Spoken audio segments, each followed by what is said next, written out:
Man ushbu bankka 2009-yilda ishga kirganman birinchi marta. O'sha paytda endigina o'qishni bitirgan, hali ish tajribasiga ega bo'lmagan, kollektiv, bank, mehnat faoliyati degan narsalarni hali bilmagan yosh yigitcha bo'lganman. Birinchi marta o'sha bank binosiga, Qibray filialiga 2009-yil 9-dekabr kuni kirib borganman birinchi marta. Начал я работать в 95-м. Очень давно, да. Тогда у нас был один компьютер всего лишь. 2001-yili bankka ishga kelganman. Kurer lavozimiga olishgan meni. Kurer lavozimidan boshlayman. Xat yetkazib beruvchi. Hozir endi onlayn bo'lib ketdi hamma narsa. U paytda o'zimiz olib borardik Markaziy bankka, ichki ishlarga, tamoshni hammasiga o'zimiz yetkazib berardik. Bundan ro'parosa 32 yil oldin 1994-yilda may oyida shu bankka ostonasiga birinchi qadam tashlaganman. Endi biz ishga kelgan paytimizda yosh bo'lganmiz. Institutni tugatib 2004-yil ishga kelganmiz. Kechagidek esimda birinchi marta kirib borayotganimda qanaqa bo'lar ekan bu yerda ishlash, bu yerda qanaqa tashkilot ekan, bu yerda qanaqa insonlar ishlaydi deb o'ylaganman. Keyinchalik bu joyda ishlab keta olamanmi, yo'qmi degan fikrlar o'tgan. Vaholanki xayolimga ham kelmaganki, bu joydagi insonlar bilan keyinchalik shunchalik qadrdon bo'lib ketib, hayotimdagi eng yaqin do'stlarimni, eng yaqin insonlarimni shu bankda topaman deb o'ylamagan ekanman. Birinchi kelganimda hozir yoshlar ko'proq, u paytda 2001-yilda yoshi ko'p ayollar bo'lardi. Ularni jiddiyligidan boqma tushgan, bular menga o'rgatarmikin ish, nima bo'lar ekan deb. Keyin shu vaziyatda yo'q, ular o'zini farzandidek ko'rib, yonlariga olib ish o'rganganmiz. Shu jarayonlarda qo'rqqanmiz, shu menga ish o'rgatisharmikan, olib keta olarmikinman degan fikr shu ko'p menda bo'lardi. Endi hammada bo'lgandek shu bankka kirib kelganimda birinchi tuyg'ularim hayajon bo'lgan. Mani bu yerda qanaqa qabul qilishadi, ishlab keta olarmikanman degan hayajonlar bo'lgan. Uddalaysan san ishlaydigan joying shu deb ichki ovozimga quloq solgan holda men shu bankda ishlashga qaror qilganman. Paytlarda bankka kelgandan keyin o'sha o'zimizga bir mas'uliyat bilan bir hayajon bo'lgan, qo'rquv bo'lgan, qanaqadir ham shu eplab keta olamizmi, yo'qmi degan. Keyin o'sha har bir kichkina topshiriqlarni ham katta mas'uliyat bilan yondashganmiz. Ko'p sinovlar, qiyinchiliklar o'tgan keyinchalik ish davomida birinchi o'sha Qibray filialimizdagi boshqaruvchimiz Vasila Umarovna bilan ancha yil ishlaganmiz, ustozdek bo'lib ancha narsalarni o'rgatganlar bizga. Past balandlarni shunaqa paytlar bo'lganki, bankdan ketaman, bu bankdan boshqa ish topib boshqa ishda ishlayman degan qiyin vaziyatlar bo'lgan. Ba'zi shunaqa holat bo'lganki, bir marta ishdan bo'shash haqida ariza yozib, ertasi kuni ishga ham kelmaganman shu bir vaziyatda. Ertasi kuniga shu boshlig'imizni chaqirib, oldilariga o'tkazib, tushuntirib, bunaqa kichkina muammolarni deb bunaqa taslim bo'lmaslikni o'rgatdilar. Hayotda hali ko'p qiyinchiliklar, har xil sinovlar bo'lishini tushuntirdilar. Aynan o'sha suhbat men hayotimda katta rol o'ynab, o'zimga xulosa qilganman.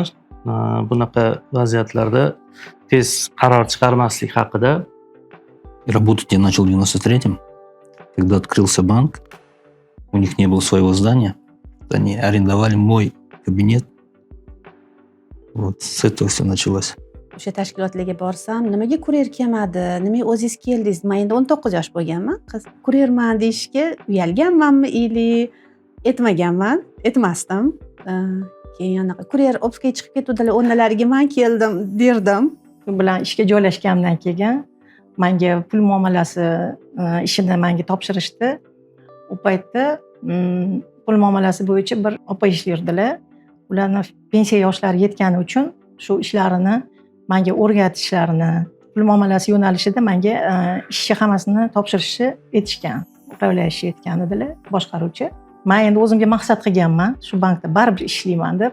Shuning uchun instruksiyalarni olib, yo'riqnomalarni olib, men o'zim mustaqil o'rganishni boshladim. Tarixim davomida men pul muomalasi bo'yicha ishladim, kredit bo'yicha yo'nalishida ishladim. Shu yerda o'sish bo'lgani uchun men eplab ketganman. Esimdan chiqmaydi, o'sha birinchi ishga kelgan kunim o'sha o'zimga belgilangan joyda o'tirganman. Shu paytlarda endi o'sha konditsionerni to'g'risida o'tirib qolgan bo'lganman. Kun davomida o'rnimdan deyarli turmasdan ishlaganman.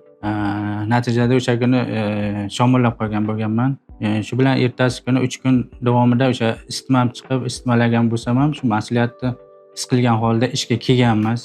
Uzoq yillar turli lavozimlarda ishladim. Hurmatli qog'ozlar bilan ishlash bo'limlarida ishlaganman. Naqd pul mablag'larini berilishini monitoring qilish bo'limlarini boshlig'i bo'lganman. Keyin ichki nazorat tizimida ham ishlaganman. Eng muhimi ishimga bo'lgan mehrim hamda mas'uliyatim hech qachon kamaymagan. Lekin o'sha paytda shu ustoz rahbarlarimizning qo'llab-quvvatlovi, ishonchi, ularning o'sha bizga bergan ko'rsatmalari bizni o'sha qiyinchiliklarni yengib o'tishga sabab bo'lgan. Bugun orqaga nazar tashlasam, o'tgan 22 yil men uchun nafaqat mehnat faoliyati, balki hayot maktabi bo'lgan desam ham adashmayman. Bu yerda nafaqat mutaxassis sifatida, balki inson sifatida ham kamol topdim. Albatta bu yutuqlar ortida jamoamizning, qolaversa ustoz rahbarlarimizning mehnati katta bo'lgan deb o'ylayman. Garant bank jamoasi yangi bosqichga qadam qo'yib, zamonaviy va ilg'or yondashuvlar asosida chuqur transformatsiya jarayonlarini amalga oshirilmoqda. Hozirda bankimizga shu yangi, yosh, chuqur tajribaga ega bo'lgan mutaxassislar va rahbar xodimlar ishga olinyapti. Shu bilan birga bank faoliyati mijozlar uchun qulay bo'lgan o'sha xizmatlar, jozibador bank xizmatlarini taqdim etish, bozorda sog'lom raqobat muhitini shakllantirishga qaratilgan mutlaqo yangi bosqich yo'nalishlarni joriy qilinmoqda bankda. Men xursandman bugungi kunga kelib ham shu bankda ishlab yurganimdan, ish tajribasiga ega bo'ldim. Bu bank bilan hayotimning eng yaxshi xotiralari, eng yaxshi kunlar qoldi yonimda. Вы бы хотели пройти весь свой путь заново? Конечно. Абсолютно. Уверен в этом. Банк просто замечательный. Xuddi shu vaziyatda yana tanlardim shu sohani. Bank juda katta o'ringa ega. Ayniqsa farzandlarim yo'nalishida, farzandlarim tarbiyasida ularga qisman emas, endi ko'proq desam ham bo'ladi, faxrlanishadi. Onam Garant bankda ishlaydilar. Faxrlanib, g'ururlanishidan men juda ham xursand bo'laman shu Garant bankda shuncha yil ishlayotganimdan.